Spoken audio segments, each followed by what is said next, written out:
Comic-Con. How you guys doing day one? Yeah.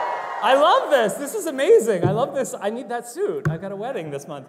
Is everyone ready to get their witch on? Yeah? Okay. All right. So got some Mayfair fans out here. It's good to see you. So you guys know what you're about to watch. You're going to get to see the first episode of season 2 of the Mayfair Witches. And you're literally the second people to see it in this room after me, because I got to watch it yesterday. But no spoilers. Reactions are great, but no spoilers. Let people find out what's happening when it comes back up, because there's some weird stuff that's happening in this one. Like, kids are weird. I'm just gonna say that. Witch babies are weird. Yes.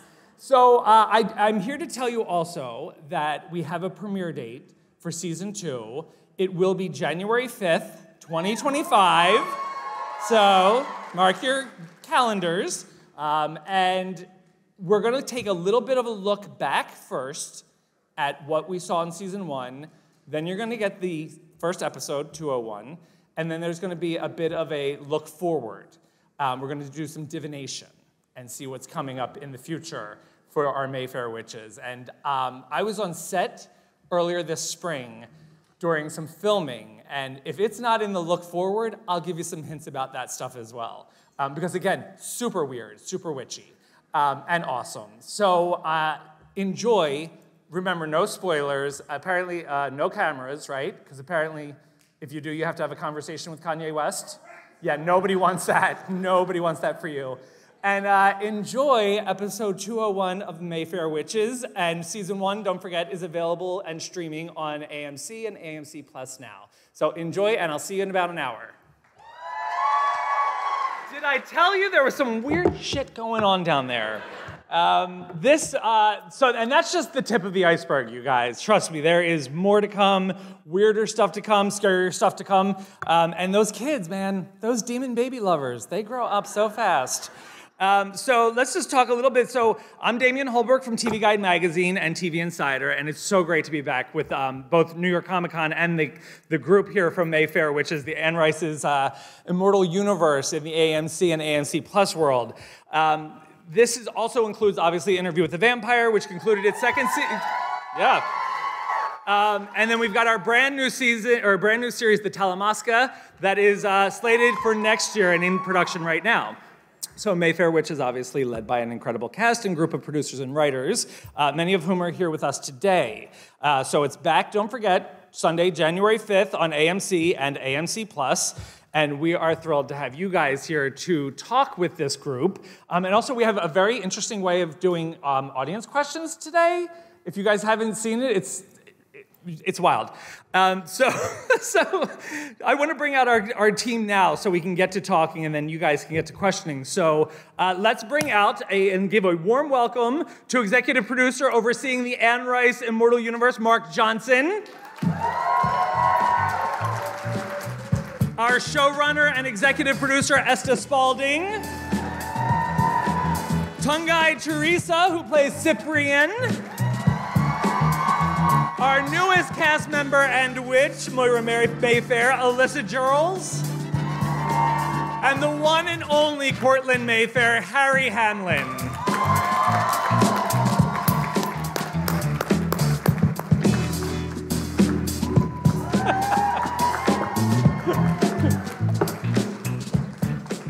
All right, well, congratulations, guys.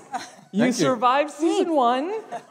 You've come back with something even crazier. I mean, the baby, obviously we knew the baby was gonna be trouble. He's got terrible parents. First, Esta, I have to ask you, as this kid grew up through the entire episode, how did you find so many actors who look like Jack Houston? I'm like, is this CGI? I have to say the kids were incredible, and we picked them because they were just the best and amazing and worried about whether they looked like Jack later. Right. We just really wanted those performances, and we got them. They were just terrific. And, it was beautiful directing as well. Yeah. And these, obviously, Demon Child. What was it like working with kids on set of a show that is so adult? Be honest. It's always difficult because you want to protect them, and at the same time, they're in these crazy scenes and so on. That's not my job, luckily, and we had a very experienced director, Colin Buxey. He's just a wonderful, wonderful Emmy-winning director, and Colin was amazing with the kids. And Alexandra did most of the work with the kids one-on-one, and she was just extraordinary. Yeah. Really, really good at making them feel connected and present and keeping them smiling. Yeah, because it's not like you're bringing in like a little moppet who's going to be like the whole town of New Orleans, like, he's so cute. No, it's not. This is not That's So Raven. It cost us a lot of money to find a kid who would pull his teeth out. Yeah, that was... I mean, what does the Tooth Fairy pay that kid? So, Mark, how would you describe the tone of season 2? The tone? Yeah. Whoa. Well, you know what? The beauty, and I have this glorious job of being involved in all of these Anne Rice shows, and each one is so different from the next. And right now, I left yesterday. I left the set yesterday in England, where we're doing the Talamasca, and that is sort of a mystery. It's almost a spy story with a hint of vampires and witches and other things we associate with Anne Rice. But I think it was important that all of these shows have their own distinctive flair and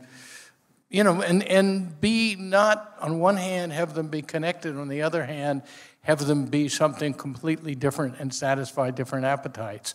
And Esta has been just an extraordinary collaborator and has come up with a spin on these particular books that I think are both true to Anne Rice and very much what she invented. And so speaking of, in this, you're pulling things from different books. You're having some fun with where we go, where we know we're going to end up. What in season 2 were you most excited to give audiences from the books? Two of the things that I loved the most in the Lasher book, book 2, are the story that Julian tells of his life. Julian is Cortland's father, and the story that Lasher tells of his past life before he was with Suzanne back in the Middle Ages. And both of those stories make it into the show in really different forms. Julian comes back, gets to spend some time with Cortland, and that was and does tell his story somewhat to Cortland and to Rowan. And then Lasher is able to tell the story of his own life. And how is that Julian's homecoming, if you would?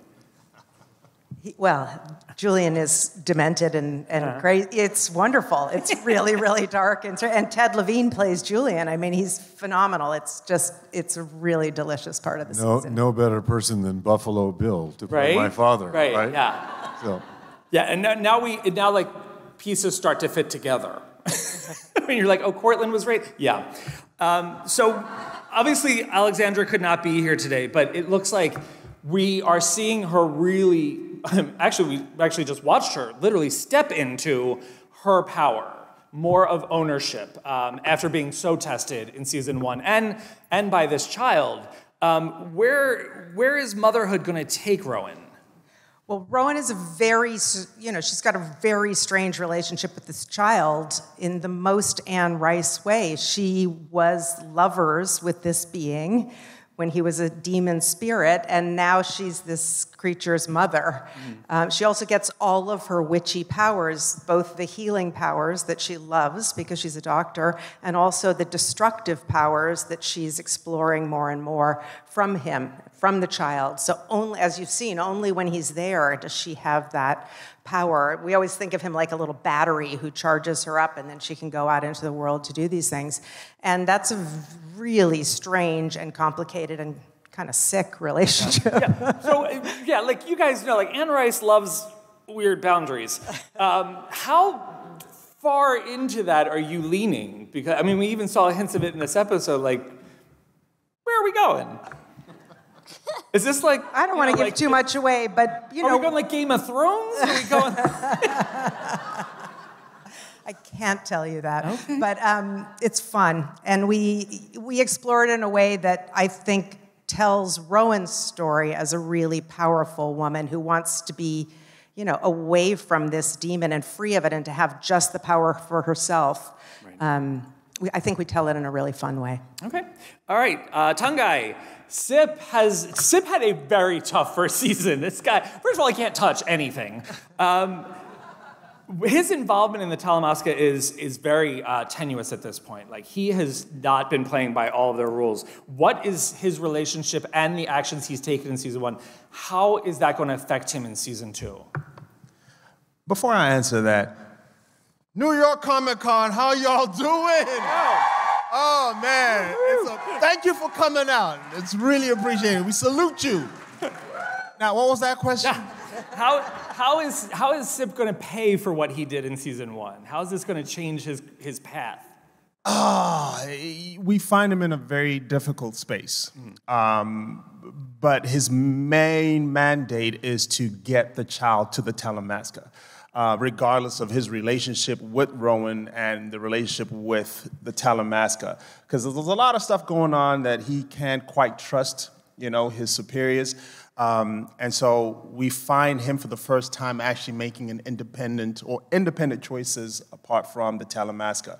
And we see how that unfolds as the story goes on. Because again, twisted family dynamics, you have to basically steal your ex-lover's demon baby lover's baby. Yeah. I think you You're got also it the right. dad.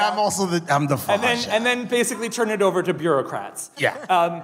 Any possibility that Sip might be called to the headquarters in London to kind of be called out on the carpet? Ooh.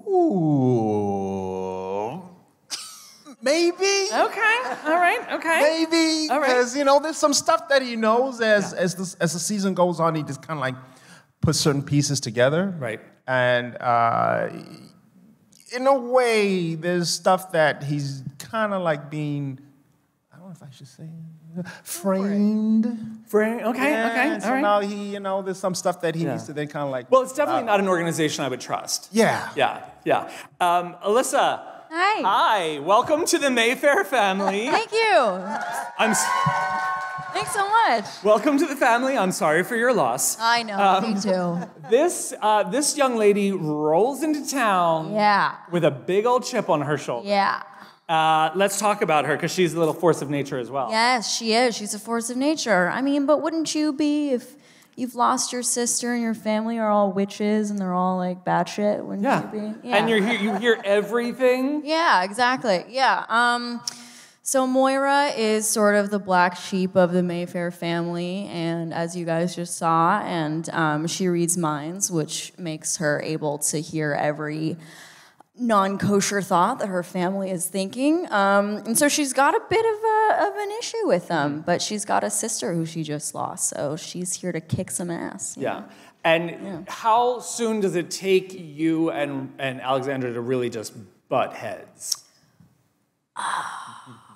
I mean, I think it's a slow burn sort of in the next couple episodes, but she's, Rowan's coming into her power, as Esta said, and with power comes responsibility, So what is it? The great power and the responsibility, right?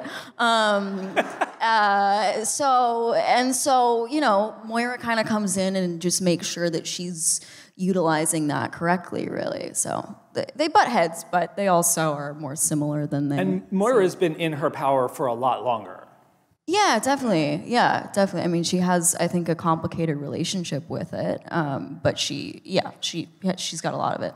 Did they do anything special with those headphones so it didn't feel like you were wearing headphones all the time? No, it felt like I was wearing headphones all the time. The feed, could you hear like the crew? No, I mean, I actually don't remember how often I'm actually wearing them. I feel like they're just... Only in the arrival in the car. Oh my God. No, they're just on my neck all the time. Okay. So I just, made the hair team really mad because I was just messing with it. Would have been a great, marketing, move. I know, I could get some free Beats headphones. Right? Now, think about it. Harry, last time we saw Cortland, he was super stoned. And which I also appreciate because when we first met him, I'm like, that dude indulges. And now he's slightly free. what's he going to be like after having gone through this? Well, first I have to thank Esta and the producer for getting me stoned at the end of the first season. That was actually not in the script in season 1. I froze in freezing, but there's nothing about stone in the script in season 1. So is that an homage to Clash of the Titans? I think, yeah, you kind of froze in place, and then it was like we're sitting and doing VFX after, and it was like, how cool would it be if it was actually stone?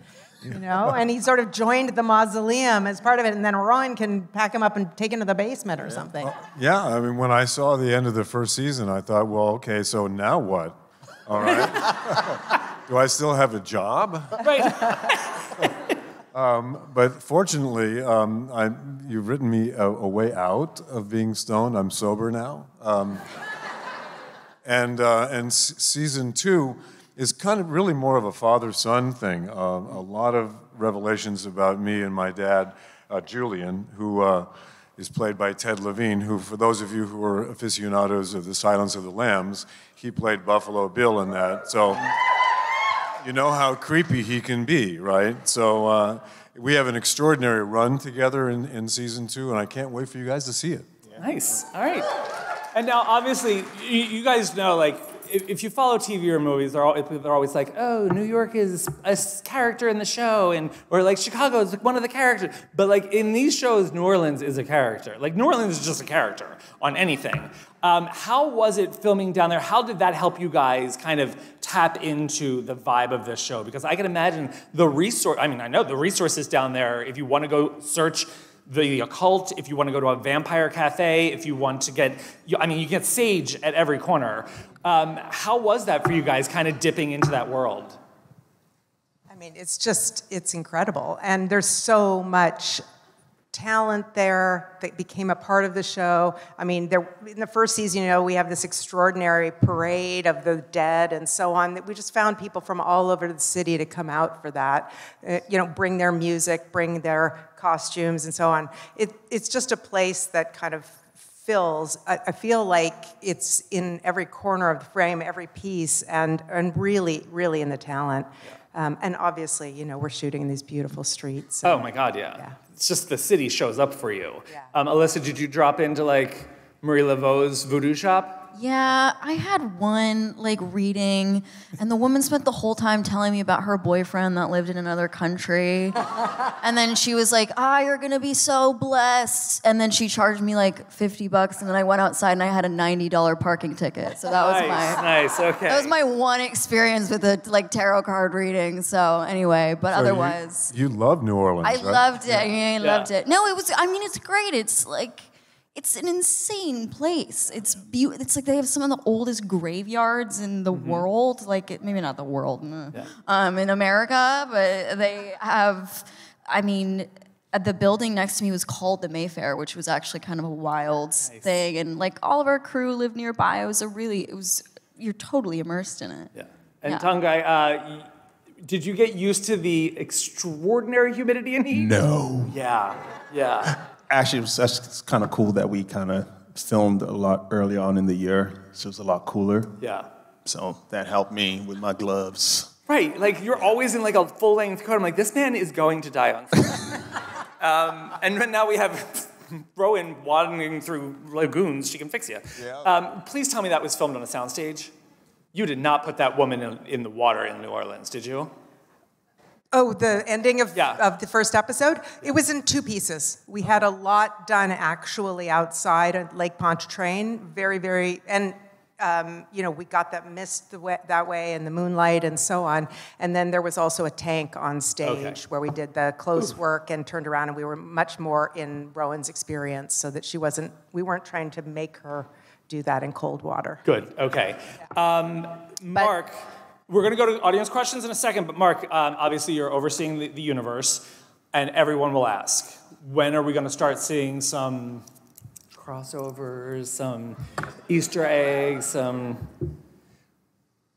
Well, 2 things. I wanted to point out that the last 3 episodes of this season actually take place in Scotland, and we shot them all in Ireland. So we've been talking a lot about New Orleans. Wait until you see our last 3 episodes, which are really, we've taken the family and we've, National Lampoon traveled, and you can imagine what they end up doing in Scotland. Oh, good It's really God. pretty extraordinary. I don't.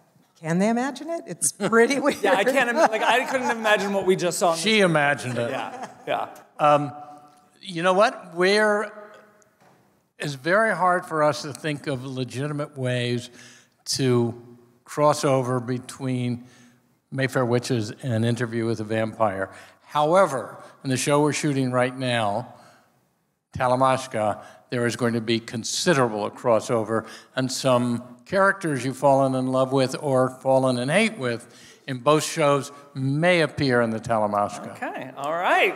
And we do have one character we were lucky enough to get from Interview with a Vampire who comes into our 3rd episode. So that's a little Episode 3. teaser. Episode 3, you will see one character. All right, okay. So we're going to do audience questions, and so what they've done is there's going to a QR code is supposed to pop up. There you go. So you scan that with your phone, and you can put in your question, and the questions will come up here, and we'll be picking them. So you get to, I think you get to vote on them or something. So somebody try this, because this is why it's like Quiplash. I'm scared. I know, right? We're going to be here for a while. This is probably also how we're mining all of your data. But while we're doing that, while you're doing that, because those will pop up, Tongayi, how does Sip feel about Lark? When does he meet him? Who? When do these two fellas interact? Who you talking about? Yeah. Yeah. Lark? Yeah. Lark, that's Rowan. The something. geneticist who just happens to have her DNA. I don't know. I don't know how Sid feels. Yeah. When do you guys get to interact? How soon into the season can you tell us? Never. Never. Oh, so you just have to hear about the other guy. It's like that ex that you know. Oh, that is not okay. It's sad, but you know what? It is what it is. All right, have you guys put in anything? This guy wants a pepperoni pizza. Right? There's a really cute guy running tech on this, so. There he is. No, is that him? No, that's another cute guy. Got a lot of cute guys in here. All right, well, we're just going to keep going on. So, Harry. Yes. Because of the kind of the power structure and the dynamic that is happening in the Mayfair world, how is Cortland going to actually kind of maintain his position? Because, I mean, people are dropping like flies around him. Well, the thing about Cortland is he doesn't have any powers necessarily, but he is immortal. Mm-hmm. Did you not get that? That I have job security here? I'm not exactly sure how I'm going to maintain it throughout the entire run of the show, but in season 2, I get a lot of help from my dad. Mm-hmm. Put it that way. So this is a lot. Like, this is really you two running and gunning. Well, like I said, it's an exploration of a father-son relationship, a very, very twisted father-son relationship. Mm. So, yeah, but nevertheless, I get a lot of help from Ted Levine. Okay, all right. Still nothing. Clearly, this is not a popular way to ask questions. Yeah. So, all right. So, one question that we did have, because we hit social, for the actors, would you be friends with your characters? Yeah, she's cool. She won't bullshit you. She knows what's up. Yeah. Okay. But she can read your mind. Oh, God. Yeah. All right. I mean, listen, if you have a friend who can read your mind and then they're still your friend, that's a real friend. So let's stamp that. Okay. Yeah. Would I be friends with Cortland? Yeah. Absolutely. He's my role model. I look up to my aspiration is to be like Cortland Mayfair. Yeah. So. And would you give Cortland your pasta sauce? My pasta sauce. You mean this pasta sauce? You just happen. Yes, you got it. Pasta sauce. Oh my God. Oh, there we go. Oh wait. Oh. Just so happened that, yeah, it's not blood. Oh, God. It's not blood. And Sip, would you be friends with? I don't think I'll be friends with Sip. No? Yeah, he's too distrusting, and he's got a lot of trauma going on right now. So nah. Get that? Yeah. Okay. All right. So they popped up. Okay. So we've got. Let's do. So is the ultimate goal of the? Put that back. Roll it back. The bottom. Nope. No. Okay. So we're gonna go with the top one. What was your favorite part of filming season 2 premiere? Oh, I'll start. To whom? All three of you. I'm hardly in season 2, right? In this, I haven't seen the show yet, but None of us have seen it. You have all of your dark place stuff in the hotel hallway. oh, okay. So I'm like, what happened? That was your favorite part. That scene. What happens in the first episode? I liked filming. Oh man, the scene. I think if it's still in there with Alex and I and Dolly Jean, we shot that at like 2 a.m, and she's supposed to like blow me back with a fan, but the fan kept going like 5 seconds later than when she would blow me back. So then she would just go like, poof, and then it would just be like 5 seconds later, a big fan blast, and there kept being all this miscommunication. So that was a highlight. You will notice that scene did not have the fan stunt. Oh, in it. thank God. Oh, good. Okay, well. Rowan just blocks your way. And Oh, you awesome. Say, yeah. All right, we fixed it in post. That's great. That's great. I think my favorite was working with the little kids. Really? Yeah. They were so energetic. I couldn't understand a lick of what they were saying. But it was just fun just to be in that little world, and they saw me as like this big tree, and I had to swing them around between takes, but that was fun for me, so I really loved that. Nice. That's in the last 3. That was in Ireland. Yeah. Nice. Okay. All right. Now the questions are just like streaming past us, but there was one, and then I've got a wrap. I already missed it. I forgot it. Oh my God. Oh, were there any Easter eggs in this season premiere that you guys planted? Such a good question. I think you mentioned. No, I don't think in the season premiere there's anything that overlaps. It's episode 3 where we really start to feel the connection of the worlds. All right. Okay. Well, listen, you guys. Sorry about the technical difficulty, but let's give it up for the Mayfair Witches team. Thank you. And do not forget, season premiere, Sunday, January 5th on AMC and AMC Plus, where season 1 is currently streaming. So thank you guys so much. Have a great Comic-Con. Thank you. You guys are Damon. cool.